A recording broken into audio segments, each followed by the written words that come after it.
இன்னைக்கு நம்ம பார்க்க போகிறது CBSE class 10 CBSE class 10 chapter 1 real numbers பார்க்க போகிறோம். அதோட இன்ட்ரடக்ஷன். நிறைய டைப்ஸ் ஆஃப் நம்பர்ஸ் இருக்குது. ஆனால் நம்ம இங்கே பார்க்க போகிறது 6 டைப்ஸ் ஆஃப் நம்பர்ஸ் பற்றி மட்டும் பார்க்க போகிறோம். அதில் ஃபர்ஸ்ட் ஒன் பார்த்தீங்க அப்படின்னா நேச்சுரல் நம்பர்ஸ். நேச்சுரல் நம்பர்ஸ் வந்து 1லேருந்து ஸ்டார்ட் ஆகி இன்ஃபினிட்டியில் முடியும். ஹோல் நம்பர்ஸ் இந்த நேச்சுரல் நம்பர்ஸோட ஜீரோவை ஆட் பண்ணோம், அது வந்து ஹோல் நம்பர்ஸாக மாறிடும் நேச்சுரல் நம்பர்ஸ் வந்து. அப்புறம் பாருங்கள் இண்டீஜர்ஸ். இண்டீஜர்ஸ்னால் என்னென்ன வரும் அப்படின்னா negative integers and positive integers வந்துடும். அப்போ நெகட்டிவ் இண்டீஜர்ஸ்னு பார்த்தோம் அப்படின்னா மைனஸ் இன்ஃபினிட்டிலேருந்து ஸ்டார்ட் ஆகி -10 எக்ஸெட்ரா, அப்புறம் -1, அதோட ஜீரோ ஆட் பண்ணணும். நம்ம இதில் வந்து இண்டீஜர்ஸில் தான் ஜீரோ வரும். அப்புறம் பாருங்கள் பாசிட்டிவ் இண்டீஜர்ஸ் எடுத்தோம் அப்படின்னா 1 2 3 எக்ஸெட்ரா அப்படி இன்ஃபினிட்டியில் முடியும். அப்போ -∞ டு +∞ இடையில உள்ள ஹோல் நம்பர்ஸ் மட்டும்தான் இந்த இண்டீஜர்ஸில் வரும். நெக்ஸ்ட் பாருங்கள் ரேஷனல் நம்பர்ஸ். ரேஷனல் நம்பர்ஸ் அப்படின்னா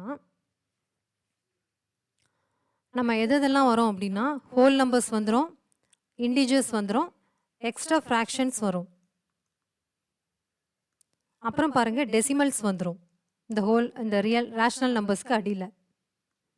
அந்த டெசிமல்ஸ் பார்த்தீங்க அப்படின்னா ரிப்பீட்டிங் டெசிமலாக இருக்கும். ரிப்பீட்டிங்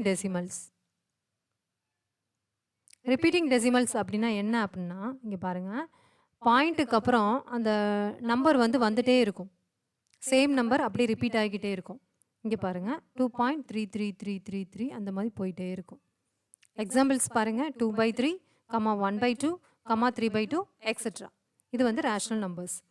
நெக்ஸ்ட் பாருங்கள் இர்ரேஷனல் நம்பர்ஸ். இர்ரேஷனல் நம்பர்ஸ் வந்து ஃப்ராக்ஷனாக எழுத முடியாது. ஃப்ராக்ஷன் டைப்பில் நம்ம இர்ரேஷனல் நம்பர்ஸ் எழுத முடியாது. இதுலேயும் டெசிமல்ஸ் இருக்கும். ஆனால் எந்த மாதிரி டெசிமல்ஸ் அப்படின்னா ரிப்பீட் ஆகாத டெசிமல்ஸ். அப்போ நான் ரிப்பீட்டிங் டெசிமல்ஸ்.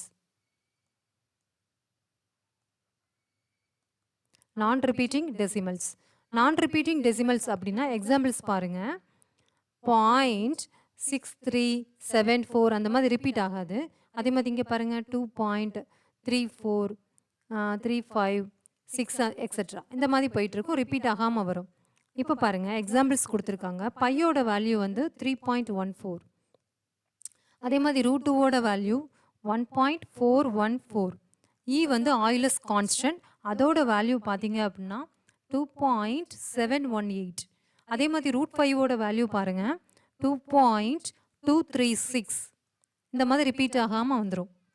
அதுதான் இர்ரேஷனல் நம்பர்ஸ். நெக்ஸ்ட் பாருங்கள் real numbers.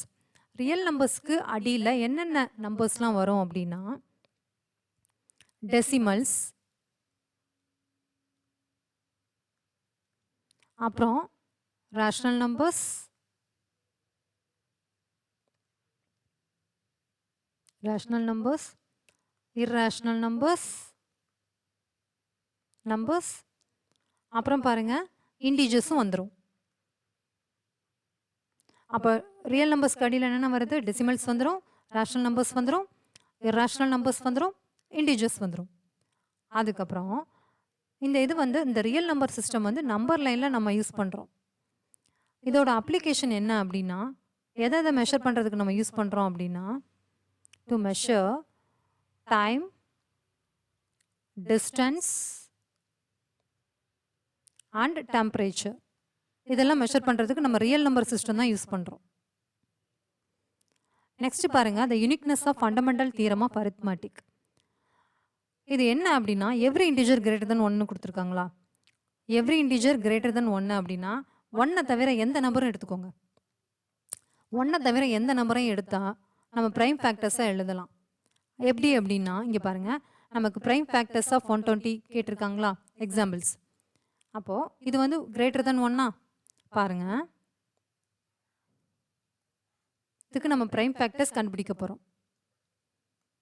Okay, 6 2s are 12, இந்த 0 சேர்த்துக்கிறோம். அப்புறம் பாருங்கள் 2, 3 2s are 6, 5 போட்டுக்கலாம். 6 5s are 30, அதுக்கப்புறம் 2, 3 2s are 6, 3, 1. அப்போது நமக்கு எத்தனை 2 வருது ப்ரைம் ஃபேக்டர்ஸ் ஆஃப் 120க்கு? ப்ரைம் ஃபேக்டர்ஸ் ஆஃப் 120க்கு நமக்கு எத்தனை டூஸ் வருது அப்படின்னா 1 2 3. அப்போது 2 பவர் 3ன்னு பவர் ஃபார்மெட்டில் நம்ம எழுதுகிறோம். 2 பவர் 3. நெக்ஸ்ட் பாருங்கள், எத்தனை 5 கிடைக்குது? ஒரே ஒரு 5 கிடைக்குது. அப்போ 5 பவர் 1ன்னு எழுதிக்கலாம். எத்தனை 3 கிடைக்குது? ஒரே ஒரு 3 கிடைக்குது. அப்போ 3 பவர் 1ன்னு எழுதலாம். இதே மாதிரி நீங்கள் எந்த நம்பர் எடுத்தீங்க அப்படின்னா, 1 தவிர எந்த நம்பர் எடுத்தாலுமே தனித்தனியாக இதே மாதிரி product of prime order of prime factorisation, product of order of prime factorisation,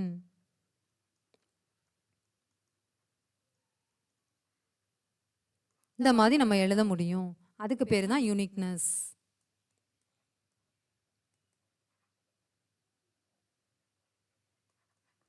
அப்போது எந்த நம்பரை எடுத்தாலும் product of order of prime ஃபேக்டரைசேஷனாக தனித்தனியாக எழுத முடியும். அதுக்கு பேர் தான் யூனிக்னஸ். அப்போது நம்மளோட டெஃபினிஷன் என்ன? Every integer other then 1 can be expressed as a product of prime numbers and this factorization of prime numbers unique up to the order of factorization. அடுத்து போகலாம் நம்ம. Prime numbers definition. Prime numbers டெஃபினிஷனில் prime நம்பர்னு எதை சொல்லுவோம் அப்படின்னா, ஒரு நம்பரை எடுத்தீங்க அப்படின்னா, இப்போ 3ன்னு எடுத்திருக்கேன். இந்த இதிலேருந்து 3 வந்து பார்த்தீங்க அப்படின்னா 1ஆல் டிவைட் ஆகும். அதே நம்பரால், சேம் நம்பரால் தான் டிவைட் ஆகும். அதுக்கு பேர் தான் ப்ரைம் நம்பர்ஸ். அதே மாதிரி 5 எடுத்துக்கோங்க, 1ஆல் டிவைட் ஆகும். அதுக்கப்புறம் பார்த்தீங்க அப்படின்னா 5ஆல் டிவைட் ஆகும். அதே மாதிரி 7 அதே மாதிரி தான், 2வும் அதே மாதிரி தான். இந்த டைப்பில் உள்ள நம்பர்ஸ்க்கு ப்ரைம் நம்பர்ஸ். மற்ற டிவைசஸ் வராது இந்த மாதிரி நம்பர்ஸ்க்கு. நெக்ஸ்ட் பாருங்கள், காம்போசிட் நம்பர்ஸ். காம்போசிட் நம்பர் எடுத்தீங்க அப்படின்னா which has at least 3 factors. 3 factors இருக்கும், அதுக்கு மேலேயும் இருக்கலாம். more than 3 factors. 3 factors, more than 3 factors. அப்படி இருந்தால் அந்த நம்பருக்கு பேர் காம்போசிட் நம்பர்ஸ். இங்கே 4 எடுத்துருக்கோமா, 4 வந்து எதால் டிவைட் பண்ணலாம்? 1ஆல் டிவைட் பண்ணலாம், 2ஆல் டிவைட் பண்ணலாம், 4ஆல் டிவைட் பண்ணலாம். நெக்ஸ்ட் பாருங்கள், 6 கொடுத்துருக்காங்க. 6 வந்து எதால் டிவைட் பண்ணலாம்? 1ஆல் டிவைட் பண்ணலாம், 2ஆல் டிவைட் பண்ணலாம், 3ஆல் டிவைட் பண்ணலாம். அந்த சேம் நம்பர் வந்துருமா? இப்போ ஃபர்ஸ்ட் ஒன் 4க்கு பாருங்கள், அட்லீஸ்ட் 3 ஃபேக்டர்ஸ் இருக்கா? செகண்ட் ஒன் 6க்கு பாருங்கள், மோர் தென் 3 ஃபேக்டர்ஸ் இருக்கா? அப்போது 4 and 6 are composite numbers. Next part நான் அடுத்த வீடியோவில் போஸ்ட் பண்ணுறேன். பாய்.